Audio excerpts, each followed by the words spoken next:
Thank you very much for the introduction, Representative Sain. I am thrilled to be here on behalf of Secretary Chow at ALEC's State and Nation Policy Summit. And a special welcome to all of our out-of-town visitors. I hope all of your flights into Washington, D.C. were on time and otherwise uneventful. If so, the U.S. Department of Transportation is delighted to take full credit. And if not, I'd ask that you please direct any complaints to the House of Representatives and the United States Senate and your member of Congress. In all seriousness, though, I am privileged to have the opportunity to contribute to your program and share some thoughts with you today. And I want to talk mostly about what's expected to be a hot topic in the new year. That's infrastructure. As we just heard on the video, the mission of ALEC is to promote the principles of limited government, free markets, and federalism. These principles go all the way back to the Founding Fathers. In Federalist Paper 45, James Madison writes, "The powers delegated by the proposed Constitution to the federal government are few and defined. Those that are to remain in the state government are numerous and indefinite." Put another way, the Founding Fathers believed that the power should really rest with the states and not federal bureaucrats. We hold that to be particularly true with infrastructure. Every year we read that our nation's transportation infrastructure is in dire need of repairs. We have crumbling roads and bridges, and our infrastructure receives a grade of D+ from the American Society of Civil Engineers. And in many ways, this is mostly true. In some parts of the country, harsh winters and hot summers damage roads. But in other parts, like the plains of West Texas, basic roads are needed to help our nation extract oil from the Permian Basin. And in some southern states, like Mississippi, rural bridges need to be repaired. The needs of our transportation infrastructure are as diverse as the states in this great nation. And so this raises an important question of what we should be doing. What is the role of the federal government as it pertains to infrastructure? This year, the Highway Trust Fund will outlay $57 billion from everything ranging from highway programs to transit programs to motor carrier safety grants. And some of the questions we should start asking about the federal role is, should the federal government play in all types and all modes of transportation, ranging from highways to local roads to rail and transit and to ports and canals? And if the federal government does spend money on these modes, should it be building new things or just fixing the ones we already have? If you look at history, it's not been very kind. We know that some past increases in federal transportation spending some years back didn't result in significant improvements to the transportation system. While a small percentage of the Recovery Act's total $840 billion, $48 billion was given to DOT. And the results have been somewhat disappointing in terms of transportation results. For example, despite billions, literally billions of dollars designated for high-speed rail, an American traveler has no more actual high-speed train options than he or she had before 2009. And so when you consider the previous efforts of the federal government, proposals to really increase federal transportation infrastructure should do a few basic things. Number one, it should prioritize capital projects that will provide long-term system benefits where there is a clear federal role and fix what we currently have first. Number two, we should support state and local investments instead of expanding the federal bureaucracy with new offices and authorities. And three, we should insist upon accountability to the taxpayer, ensuring the good stewardship of their funds. On this second point, we heard about how states are really the laboratories of new policies. And we actually saw that in this last election. ENO reported that there were almost 200 state and local ballot measures related to transportation infrastructure alone. And of these 200 ballot measures, over 75% of them passed, which means states and cities are stepping up and trying to figure out the solutions that fit them best, rather than a federal government one-size-fits-all approach. This really underscores how much you as leaders are stepping up and beginning to identify the unique needs and develop the unique solutions that fit your region. And I'm very excited about the work we're doing on the President's infrastructure priorities at the federal level.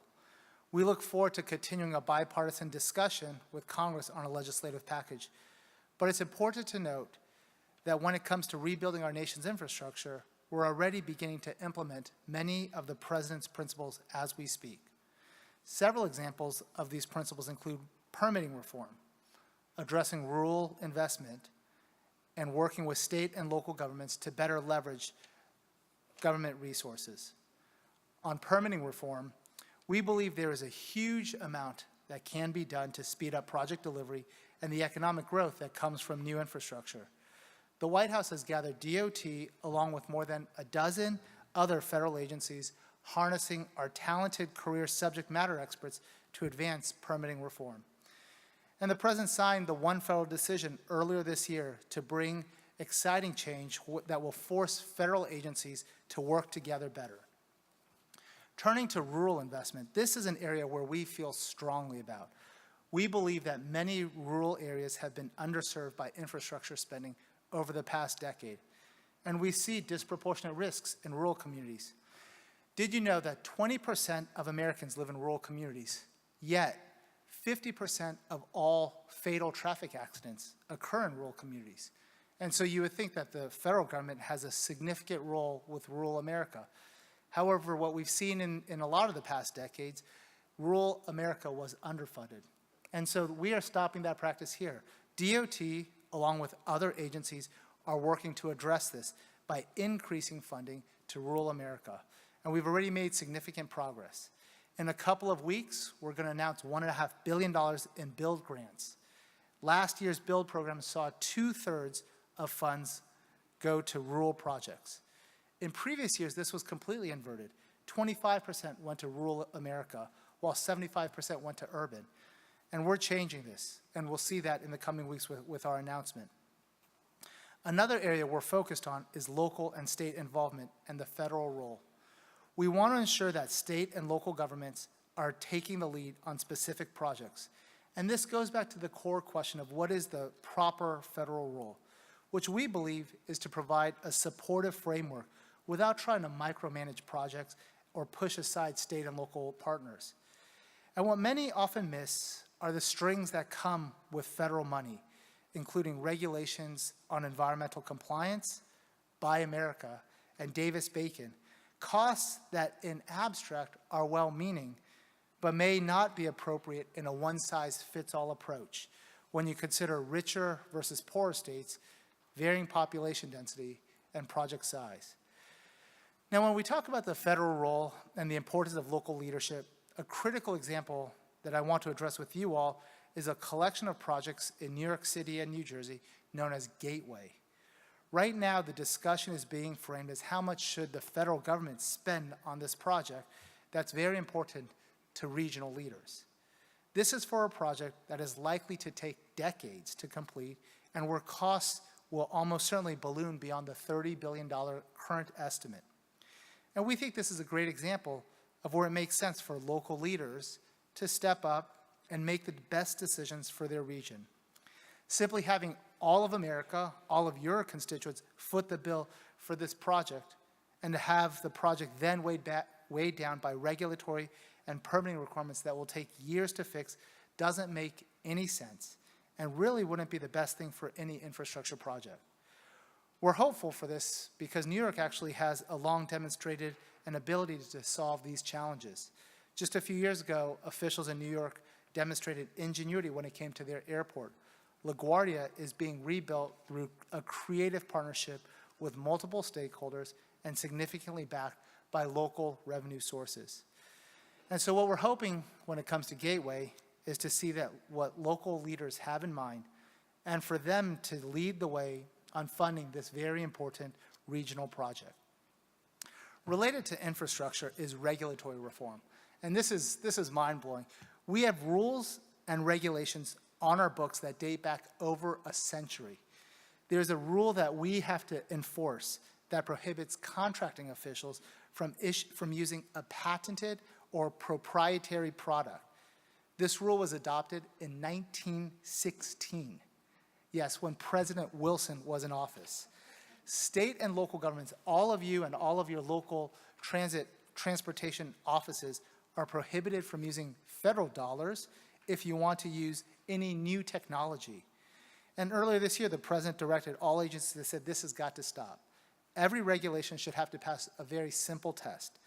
Does it make life better or safer for American workers or consumers? And if the answer is no, we should be getting rid of it quickly. You know, in the Federalist Paper 62, James Madison pointed out, it will be of little avail to the people that laws are made by men of their own choice if the law be so voluminous that they cannot be read or so incoherent that they cannot be understood. And unfortunately, that's a good description of some of the complex regulations we have at the DOT. And so Secretary Chao, President Trump are driving us to deregulate and remove some of these burdens that are placed upon small state and local communities. The President's laid out this ambitious agenda to remove all of these unnecessary regulations, and the Department to date has saved U.S. taxpayers $800 million in net regulatory costs in 2 years alone, and this was all accomplished while continuing to enhance safety. As I wrap up in my last few minutes, I wanted to bring this full circle and talk about how ALEC helps inform what we're doing here in DC. Lisa and the ALEC board and the rest of the ALEC team organizes these things called task forces, and I think many people here are part of them. These task forces help develop model policy and white papers that shape what we're talking about at the federal level. And they are fantastic resources that we open up and we oftentimes consult. 4 years ago, this room came up with model policy around autonomous vehicle legislation. And earlier this year, just 2 months ago, Secretary Chao issued autonomous vehicle guidance, taking some of the principles that folks in this room developed. These are fantastic resources, and if you're new to ALEC, I would encourage you to really get a sense of what other cities and states are doing. And on top of this, ALEC last year introduced these in-state academies, which are fantastic resources as well. They help inform local state leaders what other parts of the country are doing. And if you're not part of some of these in-state academies, I would encourage you to get involved. In the area of transportation, we have a few major challenges. How do we square a 20th century tax, the gas tax, with a 21st century infrastructure need? And as we start thinking about infrastructure or surface transportation reauthorization, what we hope is that we begin to look at what we're spending money on as a federal government and really focusing those resources on what we believe state and local leaders need most. And really, shouldn't we be fixing what is broken now than starting to build new stuff? As I conclude, I just want to say thank you to all of the leaders in this room. Thank you for your service. Thank you for representing your states, your localities, because it is so helpful for us as we are thousands of miles away from many of the important communities that we hope to serve. We love to hear from you. We love the work ALEC is doing, and we encourage you to keep getting involved, particularly with model legislation, with task forces, and in-state academy.